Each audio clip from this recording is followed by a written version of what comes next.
Ada sesuatu yang terasa sangat mulia ketika kita membeli baju bekas, seolah kita sedang menyelamatkan kain dari tempat pembuangan, seolah kita sedang memberikan kesempatan kedua kepada sesuatu yang hampir dilupakan, seolah kita sedang melawan industri yang rakus dengan cara yang sederhana, seolah kita sedang melakukan kebaikan kecil untuk bumi. Di banyak tempat, thrifting bahkan menjadi simbol kesadaran baru, lebih hemat, lebih bijak, lebih ramah lingkungan. Sebuah cara berpakaian yang terasa lebih bertanggung jawab. Dan mungkin itulah yang membuatnya terasa begitu benar. Karena di dunia yang semakin penuh limbah, setiap pilihan kecil yang terlihat lebih baik terasa seperti kemenangan. Satu baju bekas yang dipakai kembali terasa seperti satu baju baru yang tidak perlu diproduksi.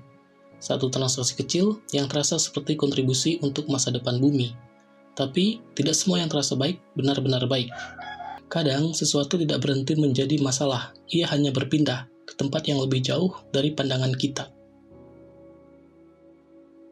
Selamat datang di Midnight Idea, tempat di mana kita membahas sesuatu bukan untuk mencari siapa yang benar atau siapa yang salah, tetapi untuk melihat sisi lain dari hal-hal yang selama ini kita anggap biasa.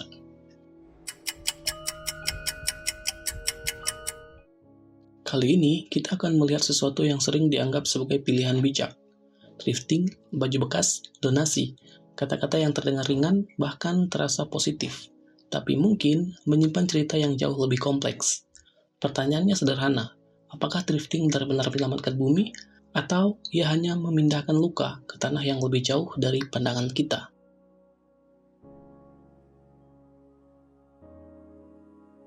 Industri fashion adalah salah satu penyumbang limbah terbesar di dunia.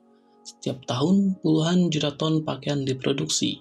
Sebagian dipakai hanya beberapa kali, sebagian dipakai satu musim, sebagian bahkan tidak pernah benar-benar digunakan. Tren berubah cepat, musim berganti, dan lemari kita perlahan penuh. Ada baju yang dulu terasa sangat penting, baju yang dulu kita beli dengan rasa senang, tapi sekarang, ia hanya tergantung diam, menunggu sesuatu yang mungkin tidak akan datang lagi. Sebagai respon terhadap masalah ini, muncul satu narasi yang terasa masuk akal. Jika industri fashion terlalu cepat, maka solusinya sederhana. Jangan beli baru, beli bekas. Thrifting pun menjadi tren. Ia bukan hanya pilihan hemat, ia menjadi identitas. Seseorang bisa merasa lebih sadar lingkungan hanya dengan memilih pakaian bekas. Dan dalam banyak kasus, itu memang benar. Membeli barang bekas bisa memperpanjang usia pakaian, bisa mengurangi produksi baru, bisa mengurangi limbah, dan bagi banyak orang, thrifting juga membuka akses pakaian bagus yang sebelumnya mahal menjadi lebih terjangkau. Gaya menjadi lebih bebas, tidak harus mengikuti brand besar, tidak harus membeli yang baru. Thrifting terasa seperti bentuk kecil dari perlawanan terhadap fast fashion, perlawanan terhadap konsumsi berlebihan, dan mungkin juga perlawanan terhadap rasa bersalah yang kita rasakan setiap kali membeli sesuatu. Ada sesuatu yang menenangkan dari perasaan menjadi bagian dari solusi itu. Karena kita merasa telah membuat pilihan yang lebih bijak, lebih sadar, lebih bertanggung jawab.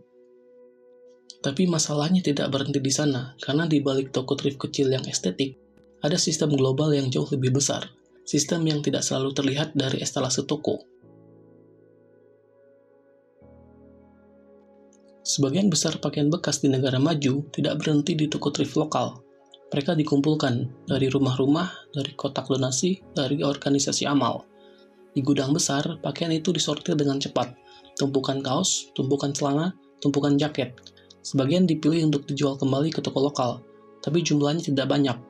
Karena kenyataannya sederhana, negara-negara kaya menghasilkan jauh lebih banyak pakaian bekas daripada yang bisa mereka gunakan kembali sendiri. Sisanya dipadatkan dalam bal besar, dibungkus plastik tebal. Ditimbang seperti komoditas, lalu diberi label sederhana, used clothing. Bal-bal itu kemudian dimasukkan ke dalam kontainer, dan perjalanan panjang pun dimulai. Dari Amerika, dari Eropa, menuju Afrika, menuju Asia Selatan, menuju Asia Tenggara, termasuk Indonesia. Di atas kertas, ini disebut perdagangan pakaian bekas, sebuah bentuk ekonomi sirkular. Barang lama digunakan kembali, tidak terbuang. Tapi kenyataannya tidak selalu seindah itu, karena tidak semua pakaian yang dikirim masih layak pakai.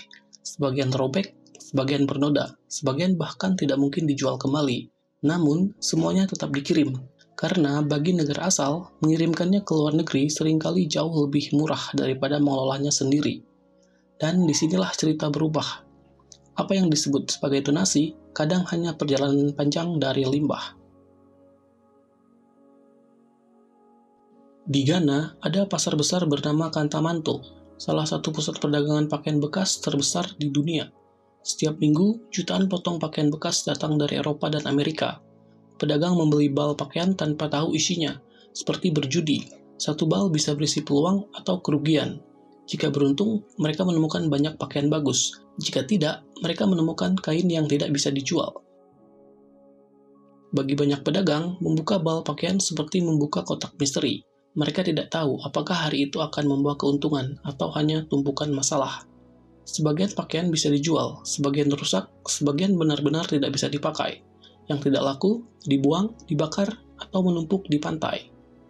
Dan labelnya tetap sama, donasi.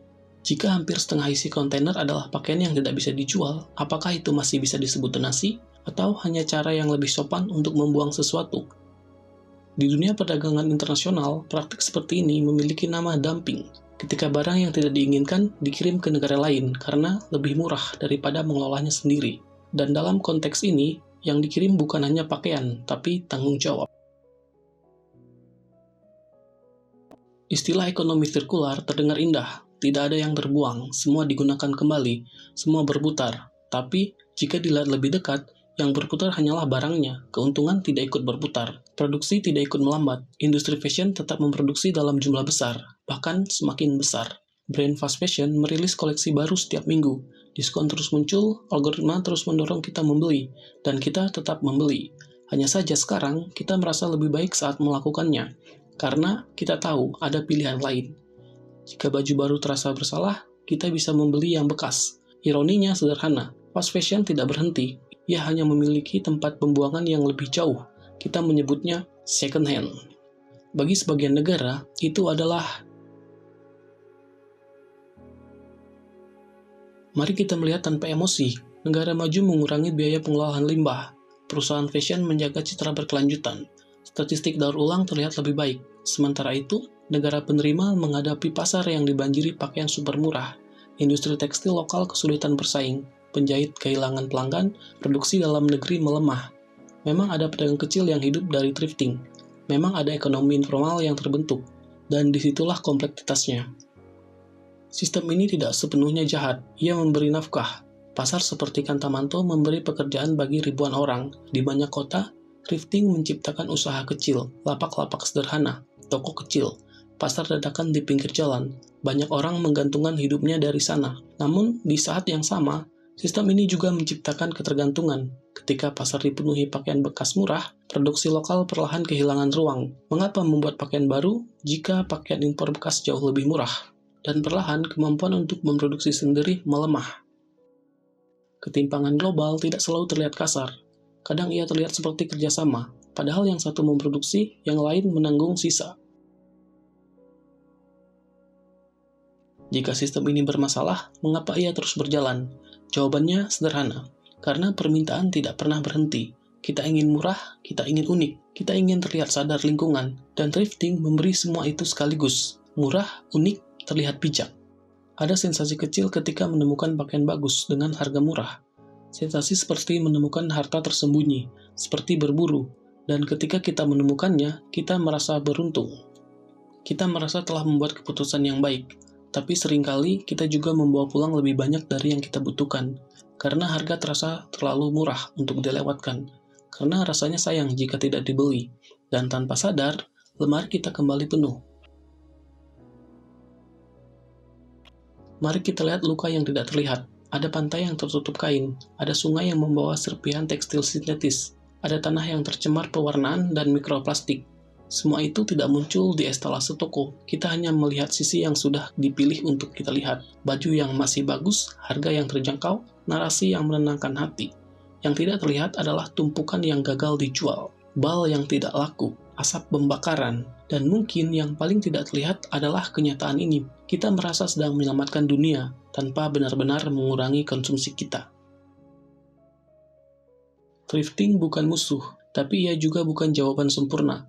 Jawaban yang lebih jujur mungkin jauh lebih sederhana. Memakai lebih lama, membeli lebih sedikit, merawat lebih baik, memperbaiki daripada mengganti. Karena pada akhirnya, masalah terbesar bukan hanya pada cara kita membeli, tapi pada seberapa sering kita merasa perlu membeli.